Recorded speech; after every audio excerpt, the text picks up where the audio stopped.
Good afternoon to our viewers in Switzerland, and good morning to those connecting from the Americas.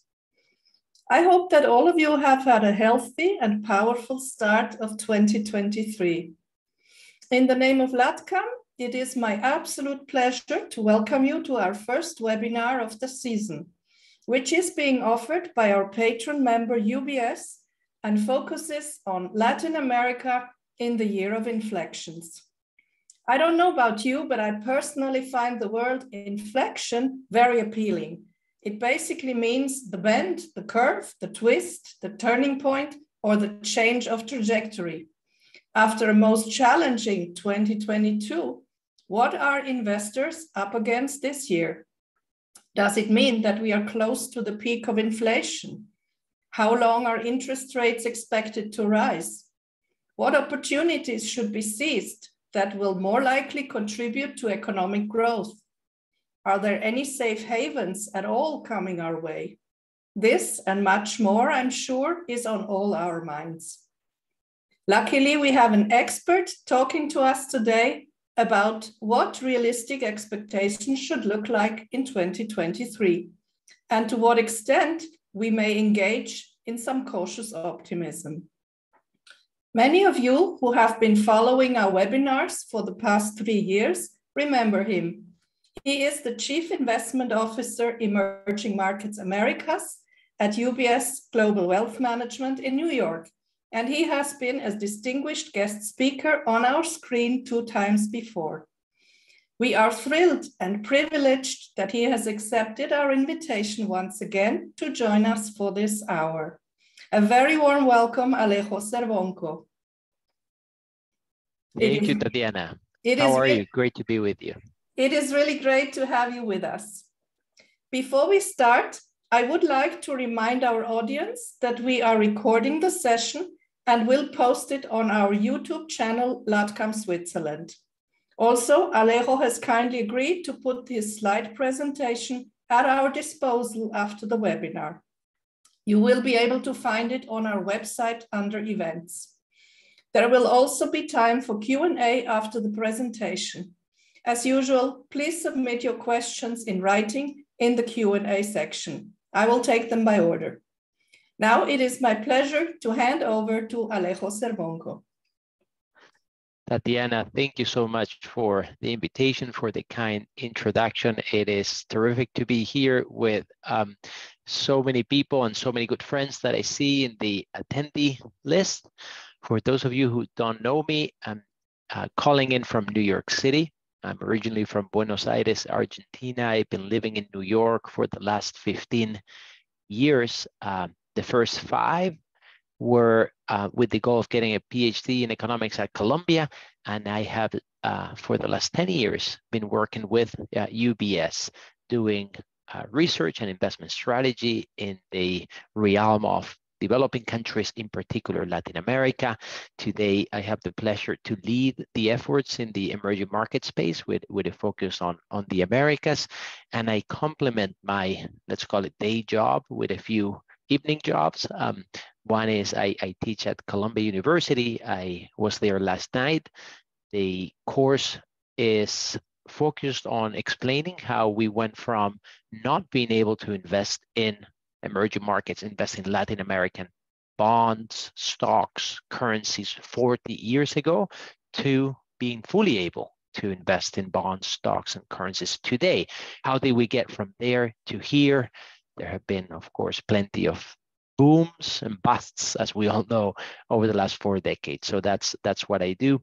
And finally, I'm associated with 2 think tanks out of Washington, D.C. One is the Wilson Center. The other one is the Atlantic Council. And the goal there is to have an interesting flow of information, get data and analysis on how the U.S. is seeing Latin America, and we are able to provide them with the Wall Street view, let's call it. With that background and information, what we want to talk about today is where Latin America falls within what we at UBS, the Chief Investment Office, call the year of inflections. Tatiana was talking about what this means at a personal level. We focusing on us focusing on economics and finance, we think that 2023 will be a year in which we see sizable changes in economic growth, inflation trends, interest rate change that are going to have an impact on just about every country in the world, Latin American countries in particular. So let's dive right in. I'm going to be sharing a few slides. Tatiana, if you can give me a thumbs up that you can see the slides. Excellent. So why don't we start with the external backdrop that Latin America today faces, right? And of course, like anytime, anywhere, there are some positive factors, there are some negative factors affecting Latin America from abroad. I would say, leading with the conclusion that the net impact from whatever is going on outside of Latin America to Latin America is positive, right? But let me maybe share a bit more details. On the more challenging side of things is the fact that the global liquidity tide continues to come out. What do I mean by this? Money is harder to come by today than a year ago. Central banks are tightening monetary policy. They're hiking interest rates. The US central bank, the Fed, is, of course, the most talked about because it does set the tone for what many other central banks do. And what I'm trying to illustrate with this chart is that if you look at the current US Federal Reserve tightening cycle and compare it to historical tightening cycles, we are seeing quite a removal of liquidity, right? It stands out. I'm talking about the golden line on this chart. When you see the cumulative interest rate increases that we've seen over the last year, roughly, they're more sizable than whatever we've seen in the last 45 years. And this impacts Latin America. Historically, whenever the Fed has tightened monetary policy, Latin America has faced difficulties. If you think about, Paul Volcker and what he did to tame inflation in the late 70s, early 80s, that led in good part to the lost decade for Latin American growth and development in the 80s. When you see what Alan Greenspan did in 1994, this triggered in good part the Mexican tequila crisis and so many other Latin American crises and emerging market crises of the 90s. So we got to take what's happening today with quite a bit of respect. That said, I think that the region Latin America is a lot better prepared to, coexist with this reality, and we are unlikely to see crisis in a generalized way in Latin America. But the bottom line here is it is harder for countries, it is harder for companies to access international money, international capital markets. And this, I think, is going to be a feature of 2023 at large. On the other hand, China is reawakening, China is reopening.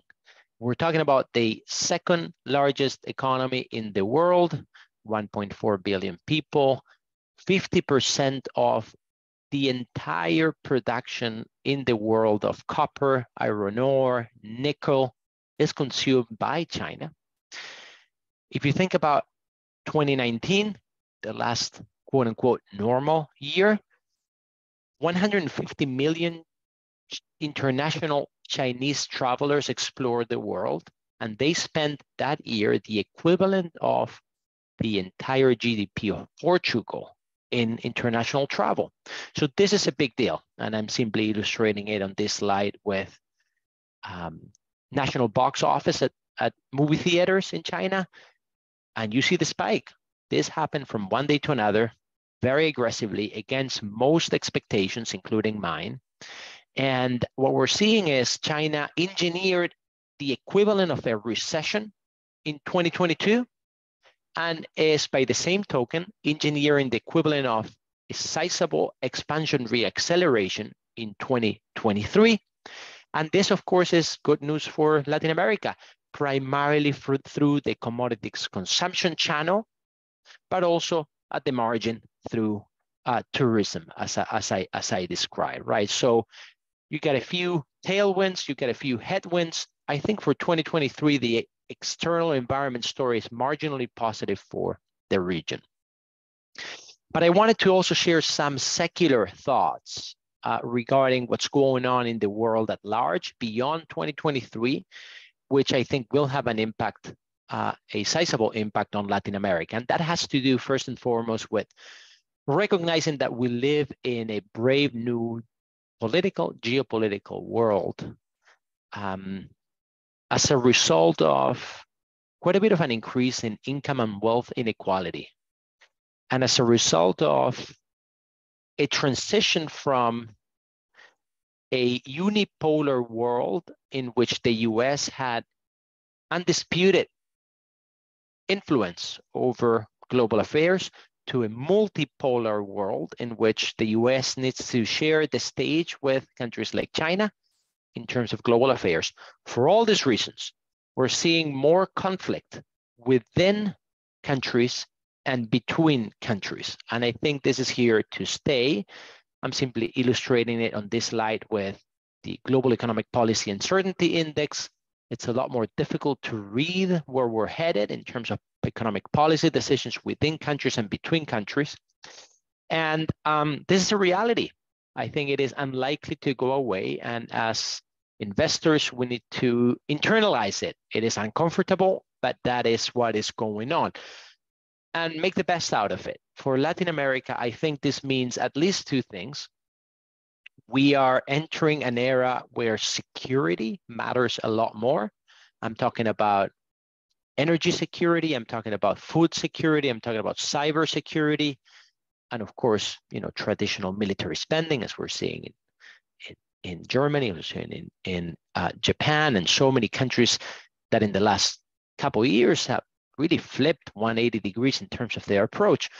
What I'm trying to say here is that Latin America can play a role here, in particular through what they do well and where they have a competitive edge, which is, in good part the production of raw materials, among other things. But it is our view that commodity prices will remain elevated. And this is, of course, a boost to many countries in Latin America that are strong commodity producers and efficient commodity producers. In addition, it's not only a commodity story. You've heard probably a number of times already the concept of nearshoring, reshoring, friendshoring, right? This is happening. This is being talked about and decisions are being made.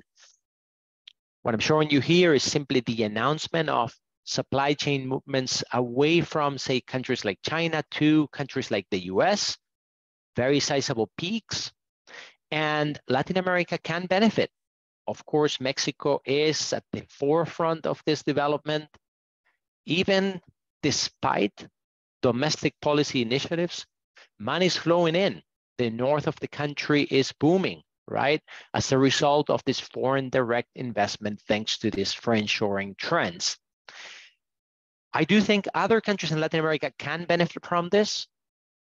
I do emphasize that it takes two to tango, and Latin America needs to do its part.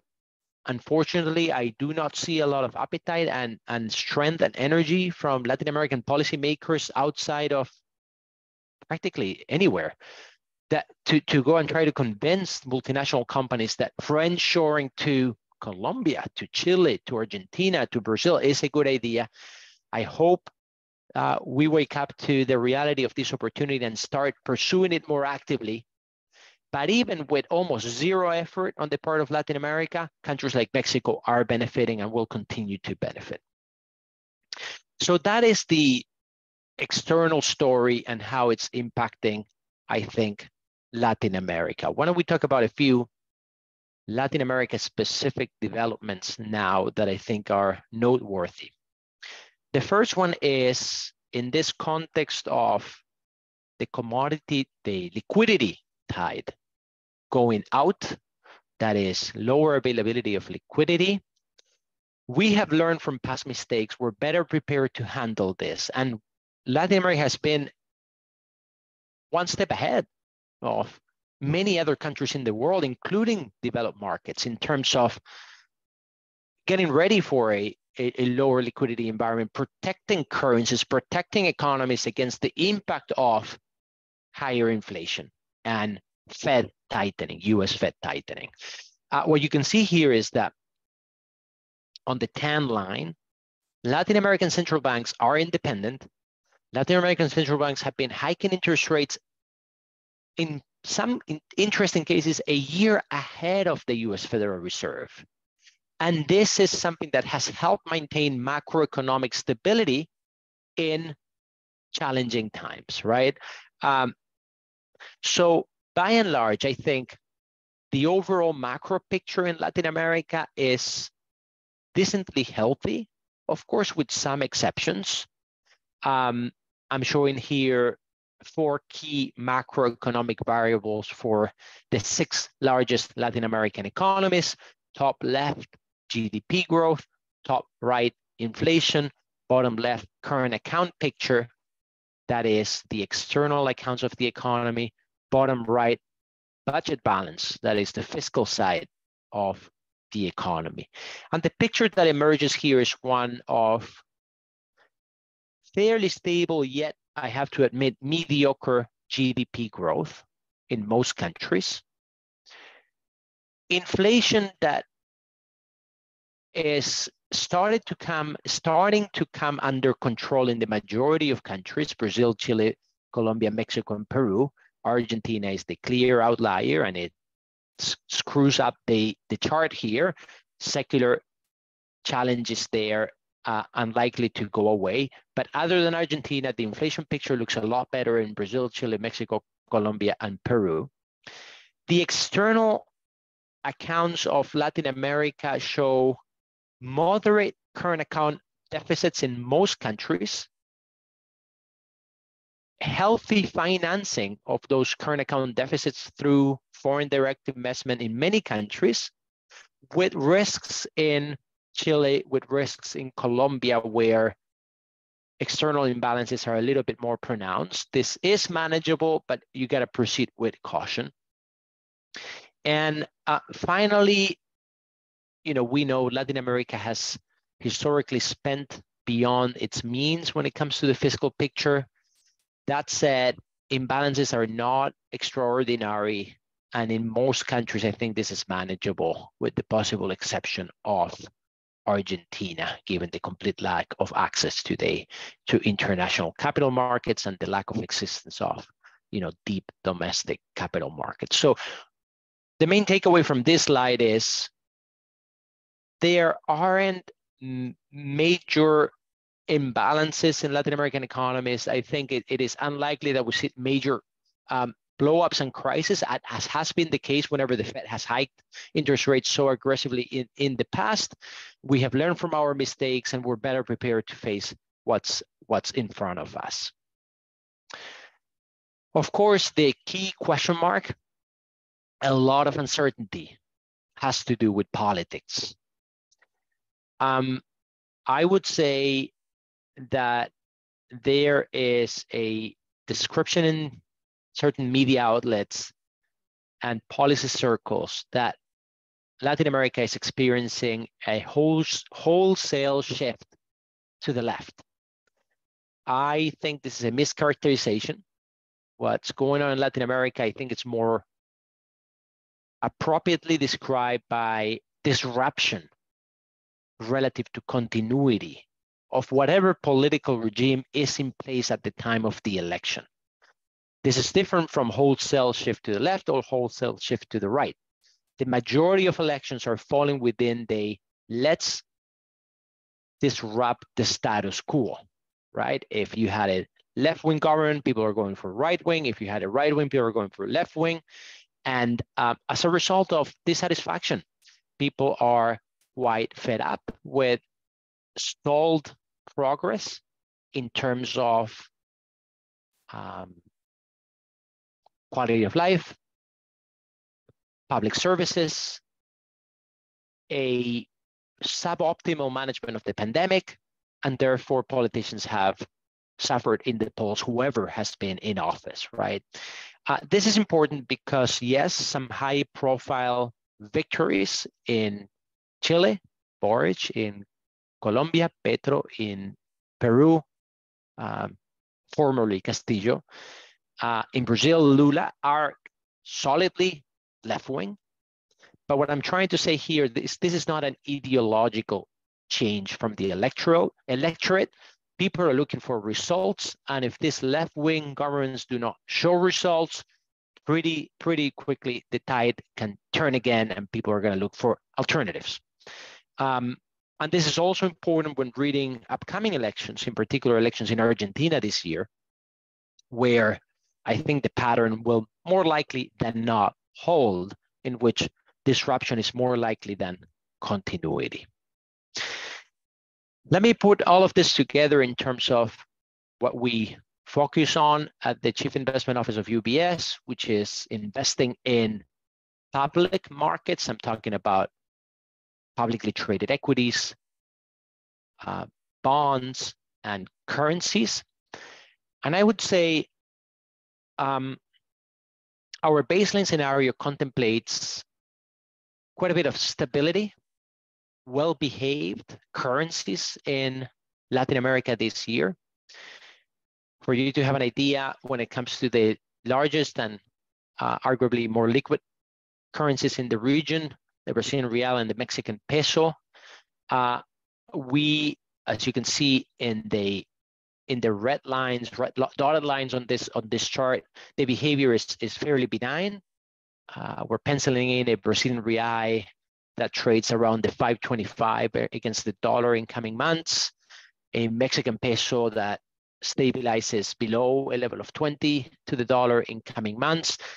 This is a result of central banks in Latin America having done their homeworks and hiked interest rates quite a bit to protect the value of the currencies, together with the fact that we are expecting an inflection point in the strength of the US dollar, very strong in 2022, not so much at the beginning of this year, and some stability to some dollar weakness in coming months.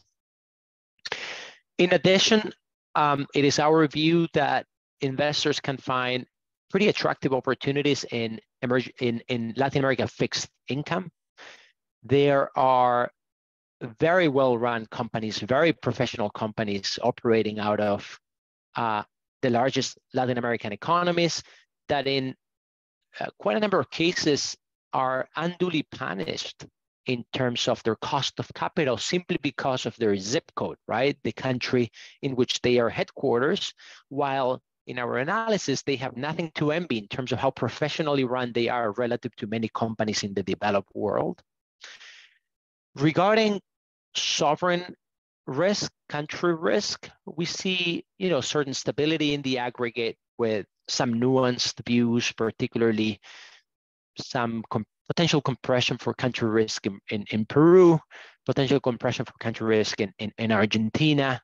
Of course, the situation out of Ecuador is very volatile, but on aggregate, well-behaved sovereign spreads and country risk levels overall. And finally, when it comes to equities, we have a view that emerging market equities can perform fairly well, particularly relative to developed market equities this year, and this includes Latin America, on the back of the analysis that I shared with you, right? That the fact that the external environment for emerging market equities, when it comes to the net of China reopening and Fed tightening, is marginally positive. Valuations are not stretched. Earnings growth is a bit more favorable than what you see in developed markets, the US in particular, and so we have a relatively constructive view on emerging market equities there, and this includes Latin America. Very good. Tatiana, that is in summary what I wanted to start sharing with our friends at the Chamber. Before passing the word to you for questions, I did want to remind attendees that we have a podcast that is free of charge, and I think you'll find it interesting. in Spotify, in Apple Podcasts, in Google Podcasts. We call it LATAM Access. You can simply type LATAM Access and you'll find content there twice a month. And we try to analyze Latin America from abroad, both with the views from the Chief Investment Office, but we also try to bring a diverse set of speakers from the World Bank, the Institute of International Finance, the IMF, etc. So if you're interested, join us, subscribe, and let me know what you think. In addition, you can find me on LinkedIn. I have a newsletter there. If you want to join the conversation, that'd be awesome.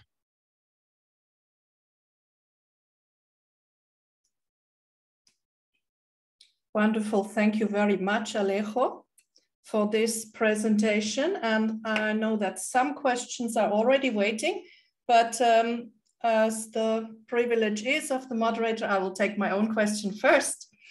Argentina and Brazil are talking about a common currency, the SUR. What is your opinion on that? How realistic is it? And what would it mean for the future of these two countries and for the region? Tatiana, that is an interesting question. It's been much talked about in recent weeks. I think it is extremely unlikely that we will see any meaningful progress in this area in any relevant horizon. I am extremely skeptical that this will see the light of day for a couple of reasons. One is history shows that Argentina and Brazil have a very disappointing track record of economic integration. You have to look no further than at the success or failure of Mercosur to get an idea of where this currency SUR may go. I would argue that the objectives embedded in Mercosur are a lot simpler to attain and achieve than that of a common currency. And I think data speaks for itself in terms of the poor track record of Mercosur in terms of driving economic integration. In addition, I would say you've got two countries here, one which arguably has done very good progress in shoring up trust on its currency, has today an independent, professionally run central bank. I'm talking about Brazil. When you talk to Brazilians, many of them are happy to hold Brazilian reais, right? For their savings, for the way they do business. We see it in our own business, right? People want to invest in their own country. They hold the majority of their wealth in their own country. This is Brazil, right? And this is the result of a few decades of slow but steady progress on, in terms of gaining trust on how you run monetary policy, that you're not going to abuse the printing press. All right, compare that to Argentina, which is a country in which people have rock bottom trust for their own currency. At the first room of opportunity, they fly to the US dollar.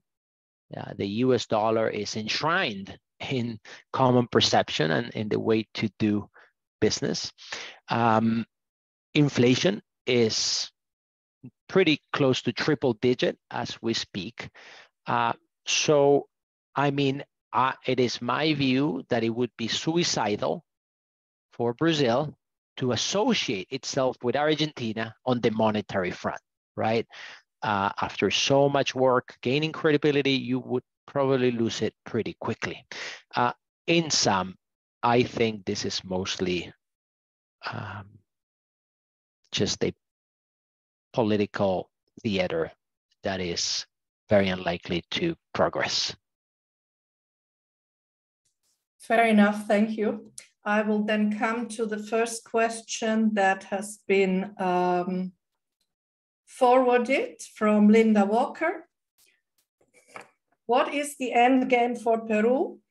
35% of Mexico is controlled by the drug lords. And what percentage of control would the investment stop? At what percentage of control would the investment stop? So two separate questions, one on Peru and one on Mexico? I suppose so. Great. Look, impossible to say what the end game is for Peru. Things are incredibly fluid, and Peru has, again, a track record on the political side to surprise observers towards the, Netflix surreal area of things. What I can say with more confidence is that while politics are volatile, fluid, unpredictable, economics are under much firmer footing, right? When you look at the macroeconomic picture in Peru, it is amongst the most healthy of all of Latin America. And in many respects, if you look at the picture and compare it with that of many developed markets will be envious of what we're seeing in Peru. Take debt to GDP, right? In the vicinity of 30%, extremely low, right? Take the maturity distribution of this debt, very well thought through, pushed out with interest rates having been locked in at very low levels. Look at the management of fiscal accounts in Peru, very responsible for a long, long time. Independent central banks, adequate levels of international reserves. So look, I do think Peru has sizable economic buffers and economic institutions that have been withstanding the political volatility for years. Of course, what we're seeing here seems a bit more severe in terms of political uncertainty than in history, in recent history. That said, in our baseline scenario, my baseline scenario, Peru can withstand this uncertainty, and eventually we'll see it subside, and we'll reach a new equilibrium, right? What exactly this means from a political perspective, impossible to know. What's looking most likely, but again, this is highly speculative. What's looking most likely is that we will see elections in Peru, presidential elections in Peru, taking place in 2024. There doesn't seem to be enough time or political consensus to run elections in 2023, and that's not going to be the end of it, because Peru requires constitutional change to achieve more political stability, because the system as it is described, as it is today, is inherently unstable, right? But changing the constitution is incredibly difficult, because the only path is for Congress with a 2/3 majority. And so, I think we are, unfortunately, in a baseline scenario, we got to get used to political uncertainty and volatility in Peru, mitigated by economic institutions. On Mexico, big challenge, what was highlighted in terms of organized crime. And the trend is also not going in the right direction. Look, this is weighing on business initiatives and private sector engagement, because it's an additional cost from their perspective, right? You got to invest strongly on security. And this is hindering progress on that front. I don't have a magic threshold above which, organized crime can be very detrimental for economic growth and development. But it is already quite negative, and we're yet to see a comprehensive plan to address this issue. Thank you, Alejo. Next question comes from the Uruguayan ambassador in Switzerland, Alfredo Raggio. Do you think that social inequality and political instability that is a trend in Latin American countries will compromise foreign direct investment in the region? Yes, without a doubt. I think it's a fact that our region, Latin America, is very unequal. It is a fact that we're seeing fairly high levels of political instability, and I think this is a roadblock for foreign direct investment. What is the mitigating factor in all of this, Ambassador? The fact that in the land of the blind, the one-eyed man is king, right? And to be fair, where are we not seeing geopolitical instability, right? And so you could argue, from that perspective, the US is looking very different than what it used to. From that perspective, the UK is looking vastly different from what it used to. And so, as I highlighted in my initial remarks, I think that we are seeing secularly higher levels of conflict within countries and between countries. And so it is a matter of who's doing less badly, right? And I do think that Latin America can act as a relative safe haven in some regards, because yes, you do have quite a bit of domestic tension, but Latin America is practically unaffected by direct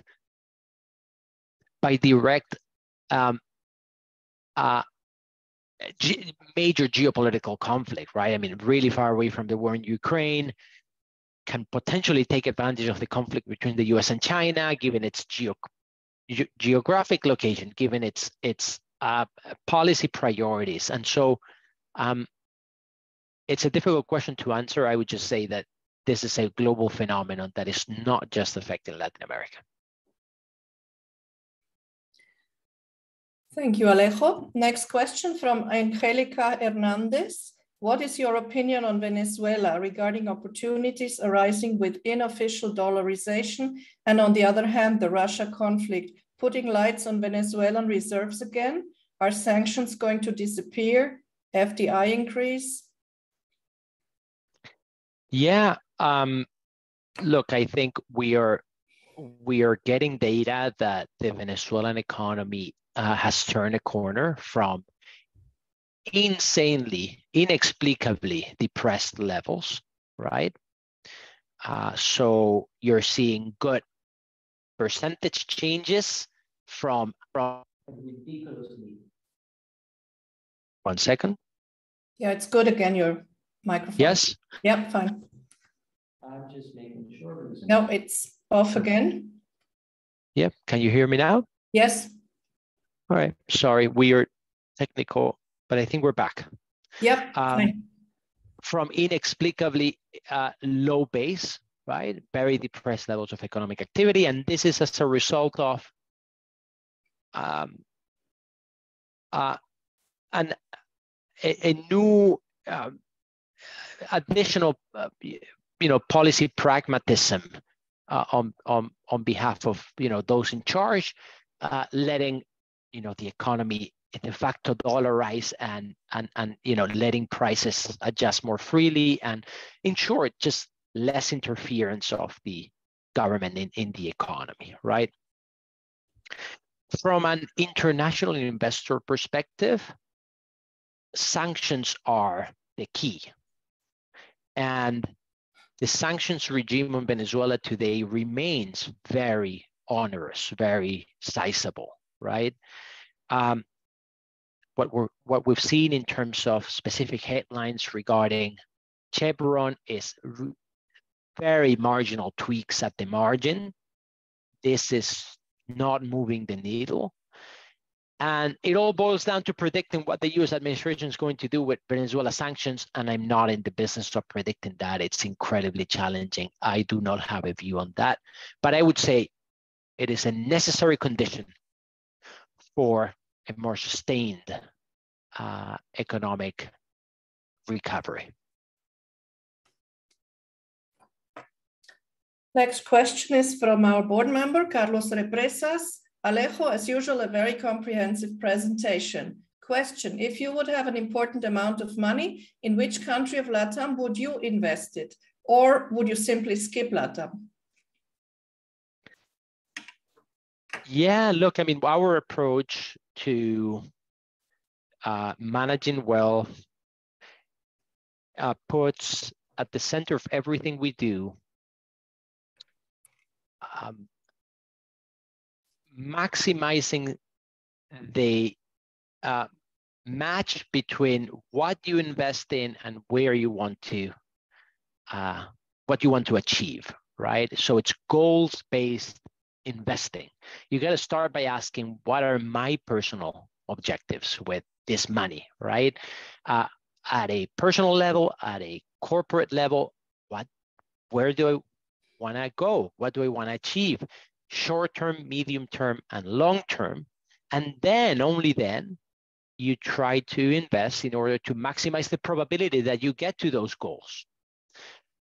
In this scenario, I would say Latin America definitely plays a role in helping most investors achieve, I wouldn't say necessarily short-term goals, because it is a volatile region, right? And you don't necessarily want to invest in Latin America to achieve short-term investment objectives, but Latin America plays a role in helping you achieve medium to long-term investment objectives at large, in good part because, you know, we've talked about this in my intro remarks, the region is not badly placed in coming years of geopolitical tensions, of reshuffling of global supply chains, of other developments, right? And so, in short, I think Latin America does play a role. And as I highlighted, we see opportunities in select currencies. Mexican peso stands out in this context. We see opportunities in corporate bonds from Latin America.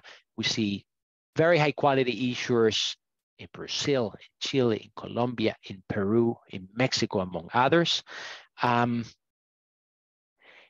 We think the equity space can also perform in line with emerging market peers.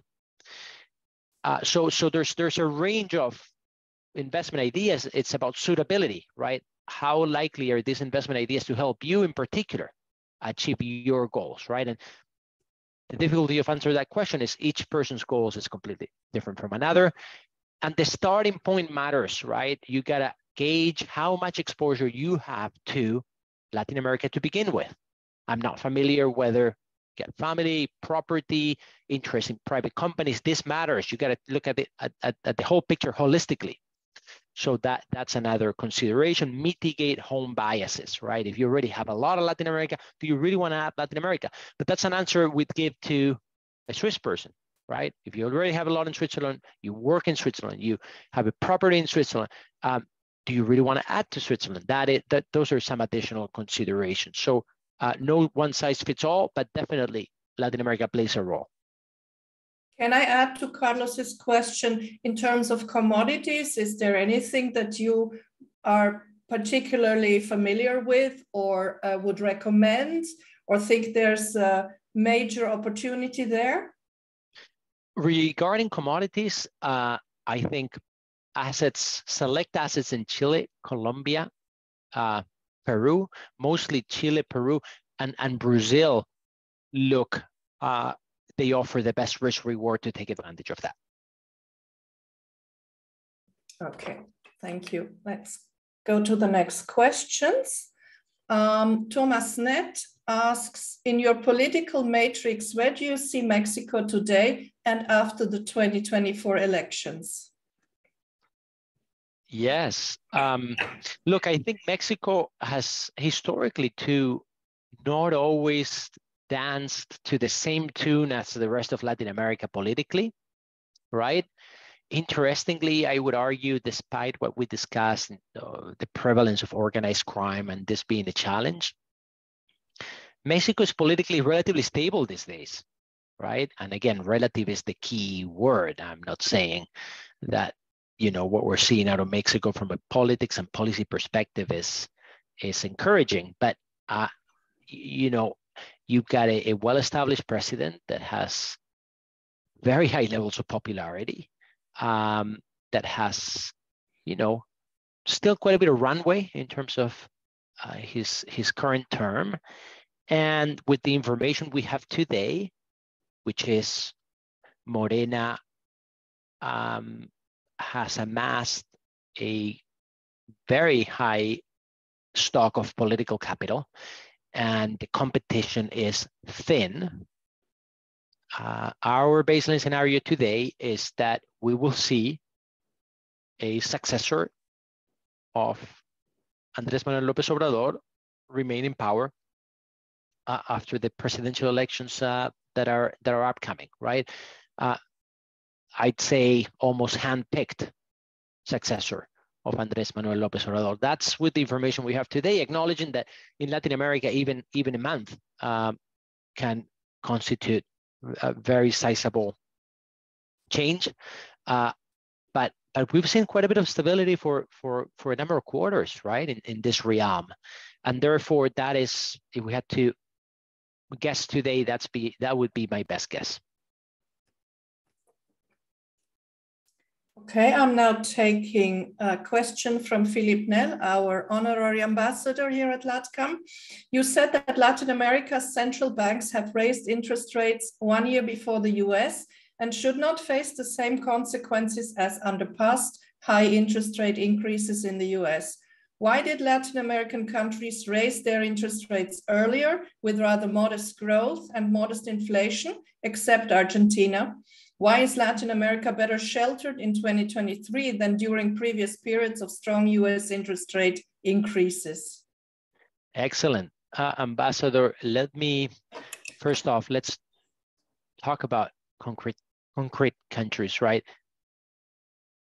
Mexico, Brazil, Chile, Colombia, Peru is what I'm gonna be focusing on primarily. Argentina is an animal of its own and does not fit within this description, right? I do think that Latin American central banks have a much fresher memory of the dangers of inflation and the challenges this poses to economic development and economic stability.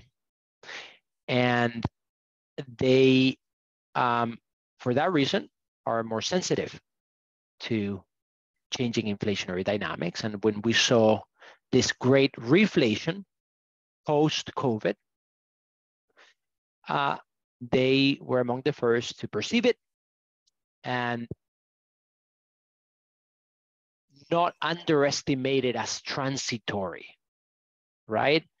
And therefore, out of abundance of caution and based on this recent memory, they decided to act preemptively, which with hindsight proved to be the right approach because it was not, after all, a temporary inflationary phenomenon. It had more persistence to it, right? And so we saw the Central Bank of Brazil being the first one to act forcefully and aggressively. But Mexico, Chile, Colombia, Peru, they all followed, right? And all of them acting more strongly and a lot earlier than the US Federal Reserve. Of course, there's no free lunch, and hiking interest rates has consequences, right? It does help the inflation picture greatly, but naturally it hurts the economic activity picture, right? But I do think Latin central banks have gauged the trade-offs the right way, and they understand that once the inflation genie is out of the bottle, particularly in countries which has such a fresh memory of price increases, you got to put it back in as fast as possible. Otherwise, it's increasingly difficult, and it will eventually have an impact on economic activity. So you'd rather take care of the problem now. So why do I think that Latin American countries are better prepared than in the past to weather a period of global liquidity tightening as we are observing? Because I'd say this is the first time in history that Latin American central banks act so independently and forcibly and so early. That's one. In addition, we are entering this era with buffers in terms of sizable foreign exchange reserves in all these countries: Brazil, Mexico, Chile, Colombia, Peru, with modest external imbalances in the majority of these countries in terms of current account deficits.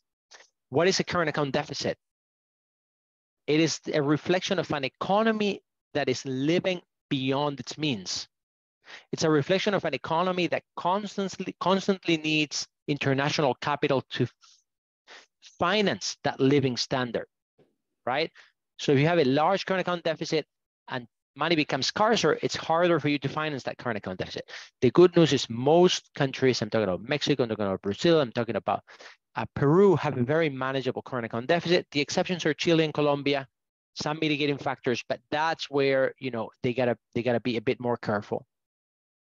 But putting everything together, what I'm trying to say is, historically, when the tide went out, Latin America was always swimming naked.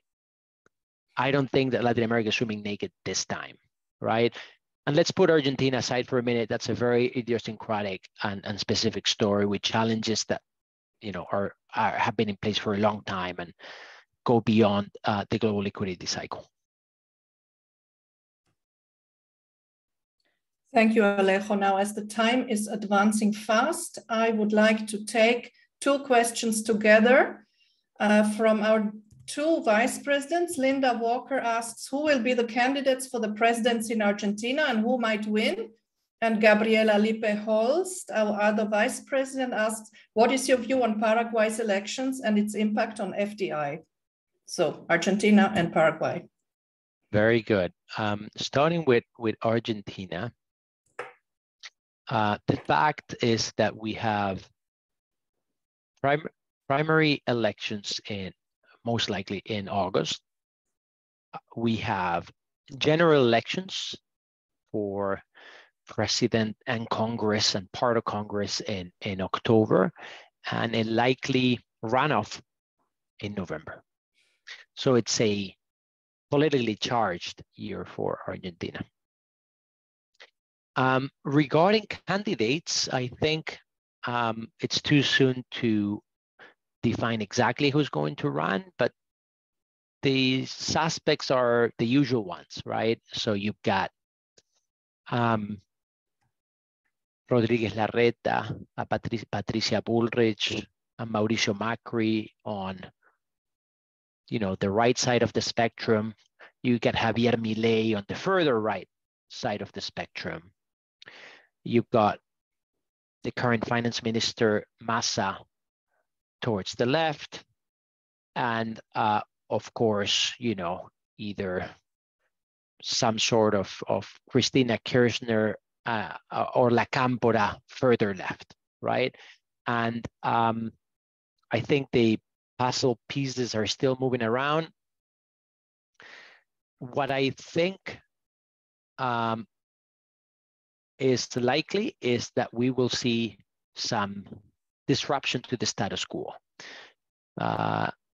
People are disenchanted with the economic picture and the track record of the current administration in managing the economy. So my view is that the extreme left of the political distribution will lose ground in this election. And from an investment perspective, this is what I think mostly matters. Even if I cannot tell you exactly who is going to win, the fact that there's a fairly high likelihood that the extreme left of the political distribution is going to lose ground, that I think is good news, particularly simply how depressed asset prices in general and the situation is in Argentina. So it's going to be fun. And I think, again, there's potential for upside, potential for surprise, particularly if you cut off the left tail of the political distribution or mitigate that. Unfortunately, I don't think I have a very well-formed view on the election in Paraguay, so I'm going to owe you that one.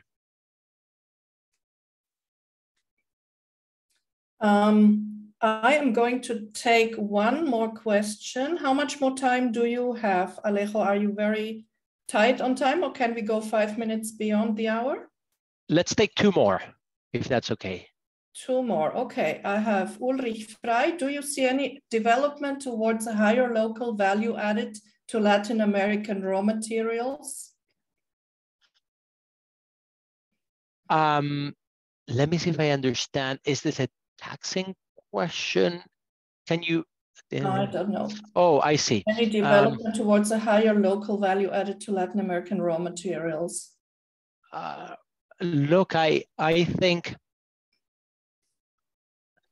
I don't see comprehensive plans to, in a way, try to export higher value add commodity derived products out of Latin America. This has always been an aspiration, but to be honest, I couldn't point you to a particular country where, you know, we're seeing strategic, well thought through and well implemented plan to move in that direction. He's actually adding in mining. Yeah, exactly. Mm-hmm. I think I understand Ulrich's question in terms of, so right. So historically, there's been a lot of exports of, you know, very unprocessed and basic raw materials. I think there's a case to be made that adding some value on top of that in terms of processing, manufacturing certain things makes sense. My answer is just I don't see this being as a key topic of conversation, to be honest. Okay, fair enough. Then the last question from Ingo Forer. In recent times, we have seen a growing improvement regarding security in Central America, attracting a lot of foreign investment. As an example is El Salvador, who, led by Nayib Bukele, in many ways has unified the Central American region in this mission. Do you think it plausible in the future to see a Central American geopolitical bloc as the United States of Central America in this way fight with the giants?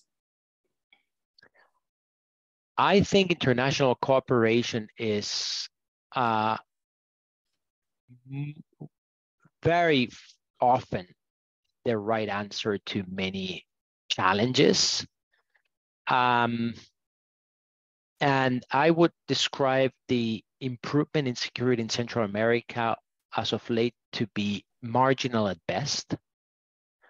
I do not see the appetite for persistent international cooperation within Central America or, you know, between Central America and other countries in Latin America.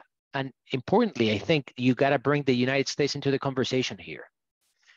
And as you know, many countries in Central America are not fond of that, to put it mildly.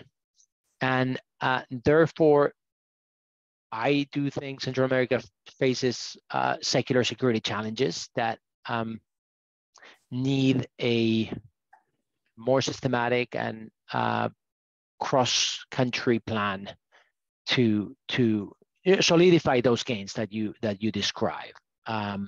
Yeah, and I do think once again that the U.S. can be an ally through resources, intelligence, etc., and it's in their best interest too, right? So. Okay, well, that concludes the Q&A, and I'm actually seeing that we have reached the end of the hour and the end of this session. So I want to express our deepest thanks to you, Alejo Czerwonko, for this excellent presentation and for providing answers to a whole spectrum of different questions. It was really a pleasure, and I hope we can do this again sometime, maybe the fourth time, who knows. A big thank you also from me to all our viewers for having been with us today. If you feel that an important question that's burning on your mind has not been answered, you are welcome to send it to me, and I will make sure to forward it to Alejo. Also, you will receive an automatic Zoom inquiry tomorrow where you can add any comments regarding this webinar. And I also want to take this opportunity for a quick announcement. As many of you know through our mailings, LATCAM has recently launched a new chapter called the LATCAM Youth Committee, with the first event that took place last month. It is a knowledge and networking platform that wants to address the next generation of young professionals and students who have a connection to or interest in Latin America and are based in Switzerland. If you know any persons who would like to join, please let them know that they should contact us by email or by LinkedIn. And that's all from my side. Thank you all for Zooming in. I hope that you will join again on the next occasion. Until then, be safe and goodbye. Thank you again, Alejo.